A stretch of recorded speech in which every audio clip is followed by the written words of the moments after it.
Fala galera, tudo bom com vocês? Espero que sim. Eu sou o professor Thiago, hoje nós vamos ter mais uma aula de História. Não se esqueçam, curtam esse vídeo, compartilhem, se inscrevam aí no nosso canal e ativem as suas notificações.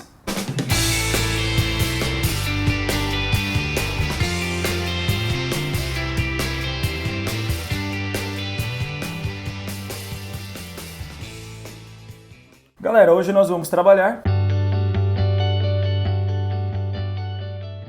Pessoal, vamos falar aqui da primeira fase republicana da nossa história, a República da Espada. Mais precisamente nessa videoaula nós vamos trabalhar o governo provisório aí do Deodoro da Fonseca. Muito bem, pessoal. Nós vimos que em 1889, nós já vimos isso em uma outra videoaula, ocorreu o golpe republicano. Esse golpe foi desfechado aí por uma coalizão que envolvia a elite paulista e a elite cafeicultora de forma geral e também o exército brasileiro liderado aí pelo Marechal Deodoro da Fonseca. Marechal Deodoro da Fonseca, muito respeitado dentro da tropa, monarquista durante muito tempo, mas por conta da questão militar ali, onde os militares, os oficiais sofreram uma enorme censura e perseguição aí pela monarquia, ele acabou aderindo aí ao golpe republicano. Bem, o golpe acontece no dia 15 de novembro de 1889 e tem início a nossa república. Vale lembrar, pessoal, que não tivemos mudança no processo histórico com relação à economia e à sociedade. O Brasil vai continuar primário exportador, vai continuar com o café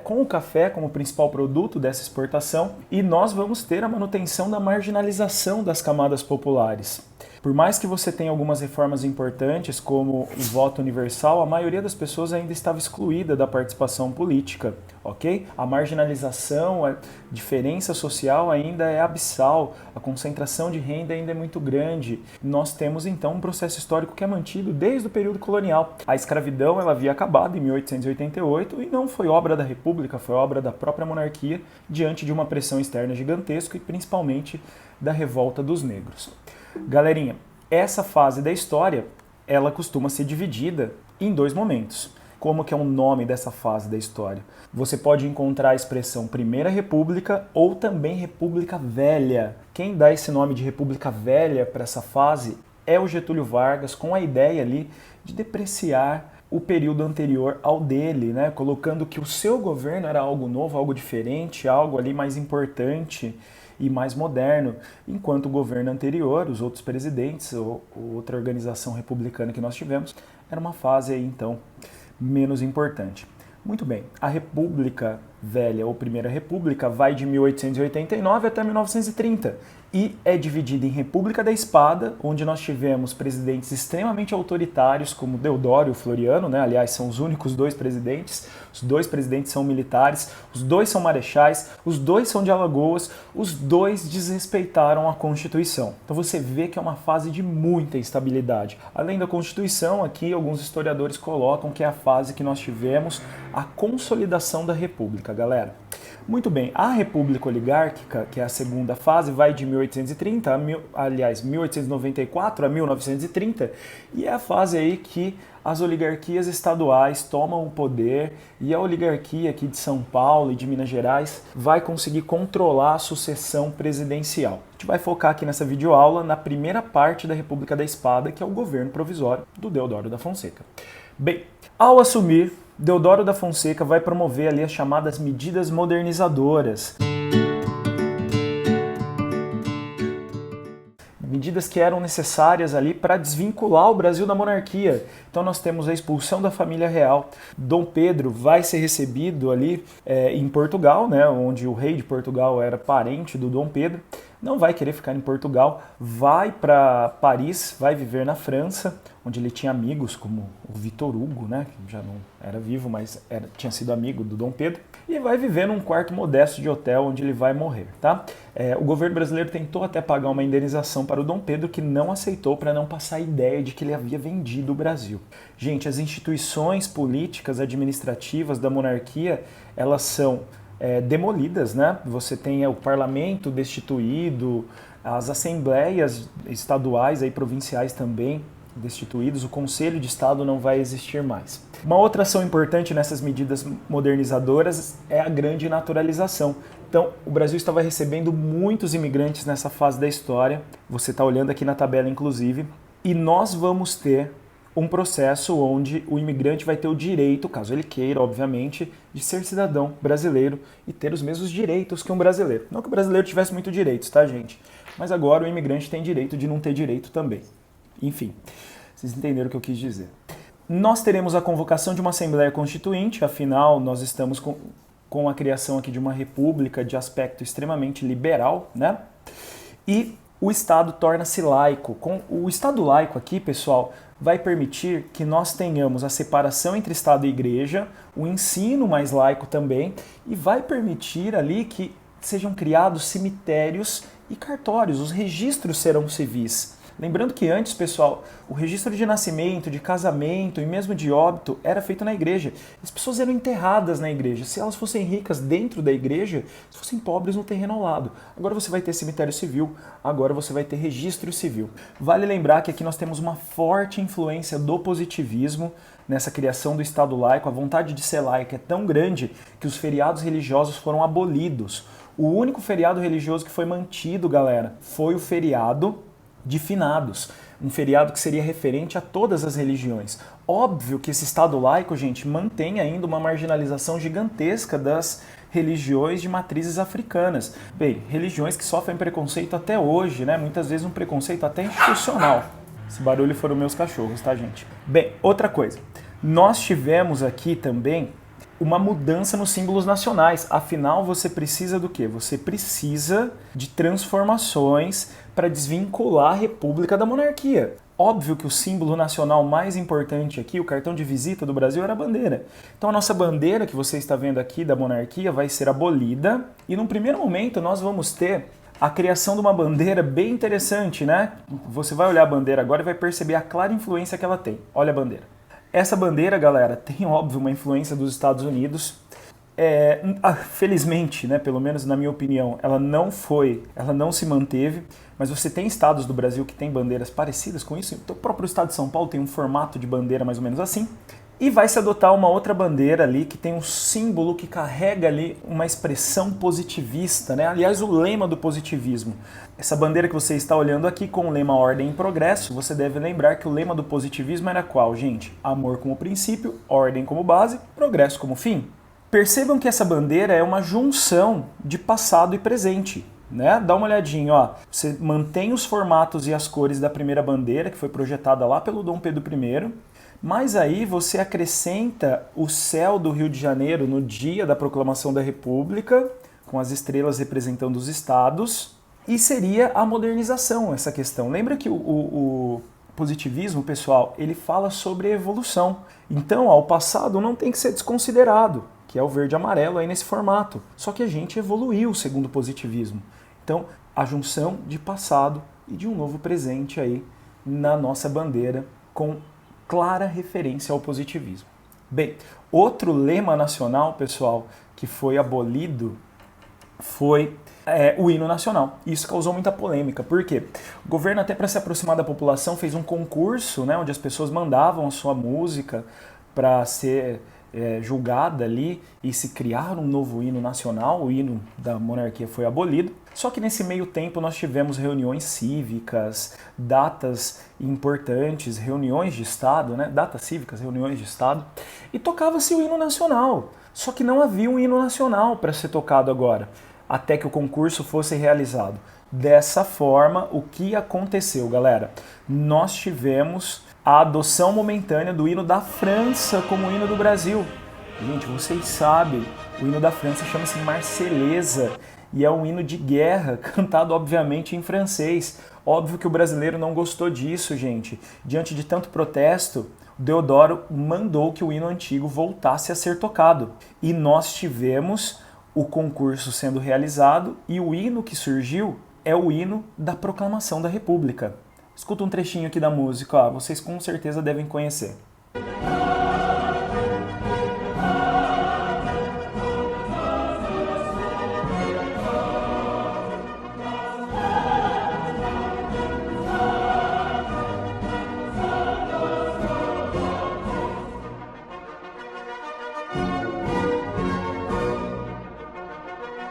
Galera, que mais?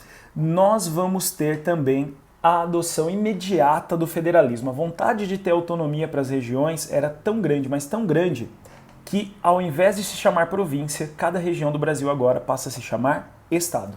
Outra coisa importante que nós tivemos no governo provisório, pessoal, a nossa economia passa por muitas mudanças.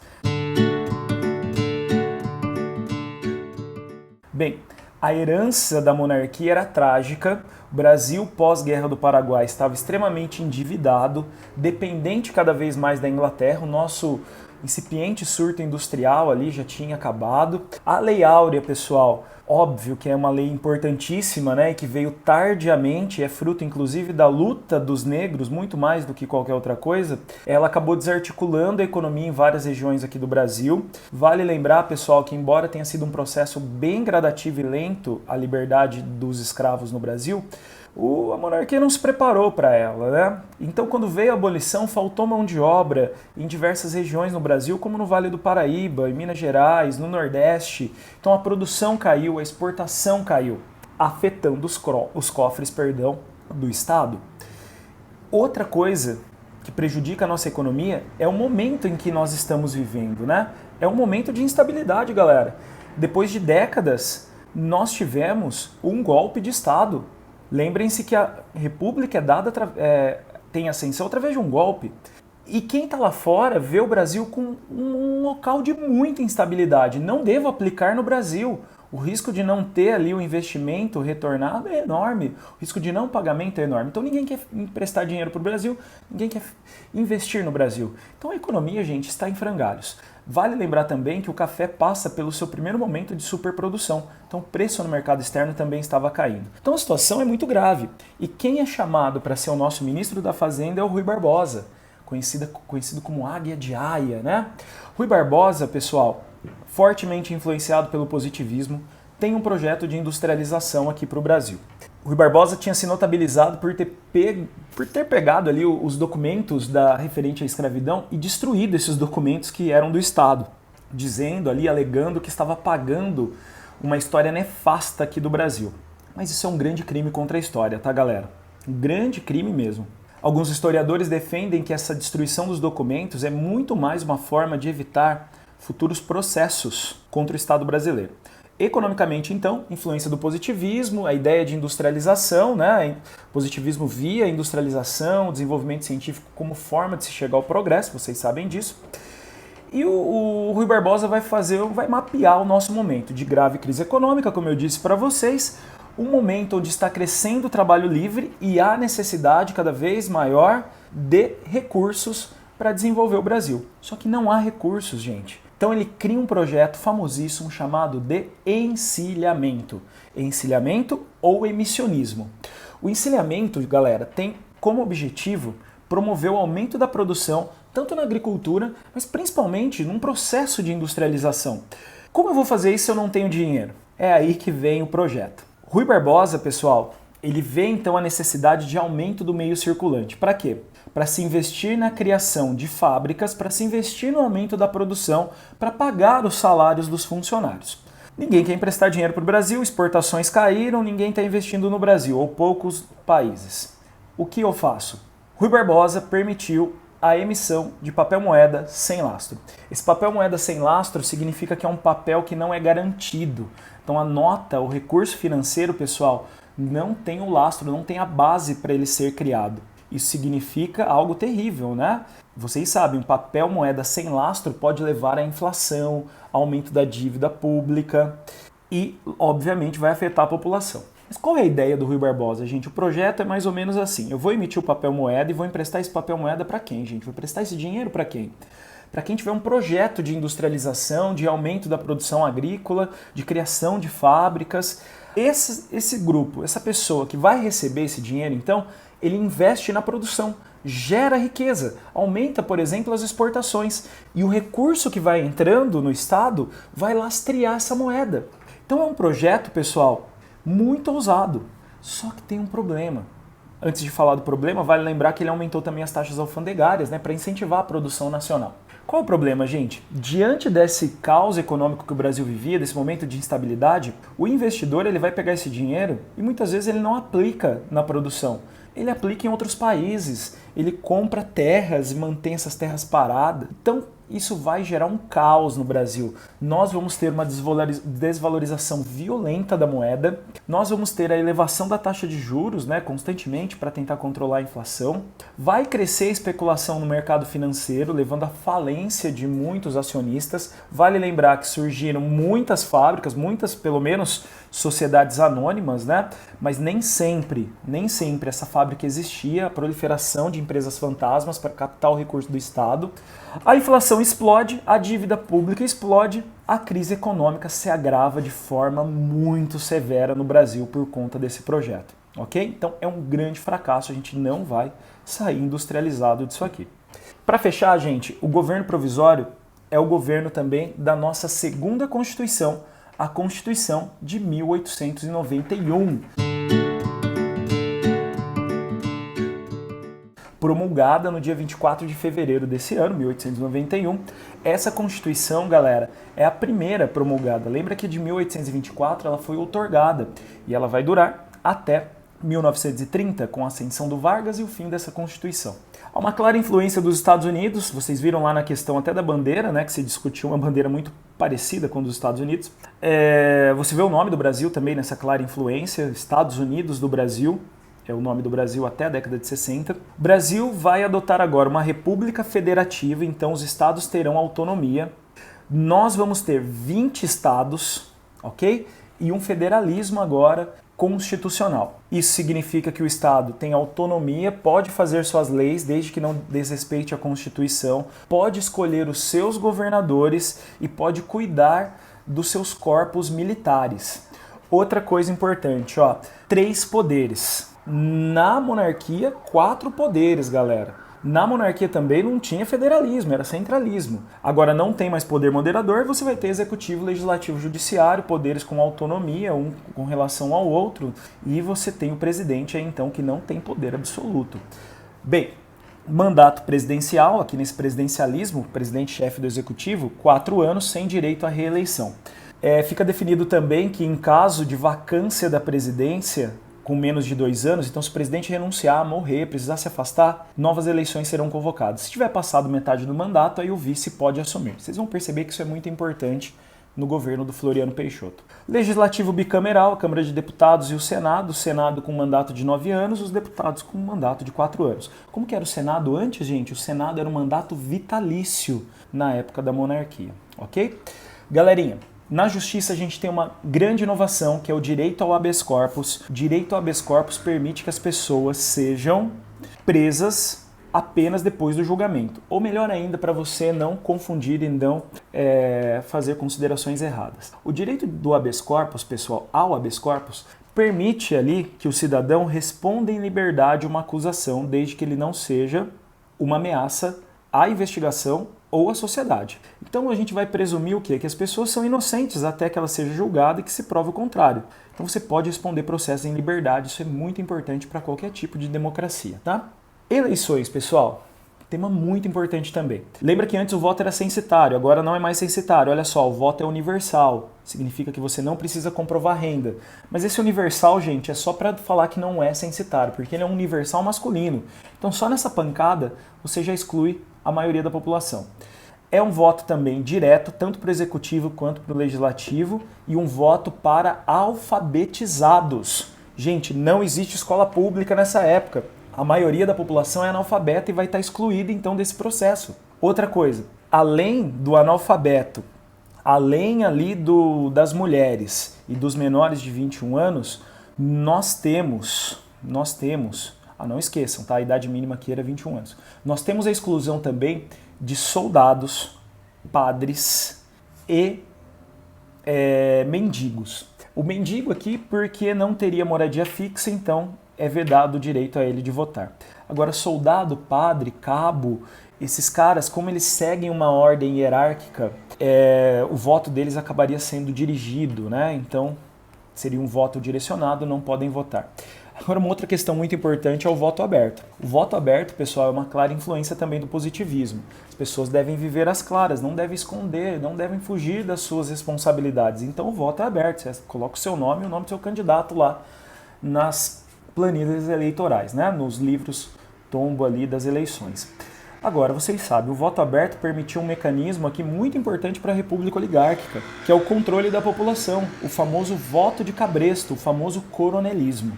Tudo bem? A gente já vai falar mais disso em outras videoaulas. Coloquei um exemplo aqui para vocês, né, de uma tabela da década de 20 de quem poderia votar. Olha só, Brasil em 1920 tinha mais de 30 milhões de pessoas. 30 milhões e 600 mil pessoas aproximadamente. Se você tirar os analfabetos, sobra 7 milhões e meio. Se você tirar as mulheres, sobram 4 milhões e 400. Se você tirar os estrangeiros, 3.800. E se você tirar o menor de 21 anos, sobra 3 milhões e 200 mil. Para 30 milhões, menos de 10% está apto a votar na década de 1920. Como eu disse, a exclusão é gigantesca. Dá uma olhada nessa outra tabelinha, galera, bem interessante. Olha a porcentagem dos votantes sobre a população. Na eleição do Prudente de Moraes, gente, que foi eleito com 345 mil votos, nós tínhamos só 2,2% da população participando. Olha ali, gente, o Afonso Pena, o nosso quarto presidente, ele teve 1,4% só da população no seu pleito. Se você olhar ali, ó, no meio da tabela, o Rodrigues Alves e o Epitácio Pessoa, 1,5% da população. Gente, 97%, 98% das pessoas não votavam no Brasil, não tinham acesso à cidadania, ok? Então é muito complicado você vincular esse momento como um momento de democracia, tá, gente? Por mais que a nossa Constituição tenha sido promulgada nesse momento histórico. Bem, para escolher o primeiro presidente, nós vamos ter aqui as chamadas disposições transitórias. Vai ficar definido o seguinte, que a primeira eleição será indireta. Quem pressionou para que isso ocorresse foi o Deodoro da Fonseca. Não era muito popular, não era muito querido, muito menos dentro do parlamento, tá? Aliás, dentro do Congresso. Então ele força ali para que ocorra uma eleição indireta, pressiona os deputados da Assembleia Constituinte para votarem nele, e eles acabam votando por conta até de coerções físicas, e ele acaba vencendo. O interessante é que nessa eleição indireta, pessoal, o vice-candidato dele não venceu. Quem venceu foi o vice da outra chapa. Esqueci de comentar com vocês. Nesse momento histórico, pessoal, a Constituição previa eleição direta para presidente e eleição direta para vice-presidente. A chapa não era casada igual é hoje, tá? Quando você vota para presidente, o vice já vai junto. Aqui, pessoal, nós temos então o Deodoro sendo eleito e o vice-presidente que foi eleito era da outra chapa, da chapa de oposição. O também marechal e herói da Guerra do Paraguai, Floriano Peixoto. Dessa forma se encerra o governo provisório do Deodoro, uma vez que você teve eleições para escolher o presidente, mesmo de forma indireta, uma vez que agora você tem uma Constituição a ser seguida. Tudo bem? Galera, na próxima videoaula nós vamos falar sobre o governo constitucional, tanto do Deodoro quanto do Floriano Peixoto. Um forte abraço para vocês e até a próxima.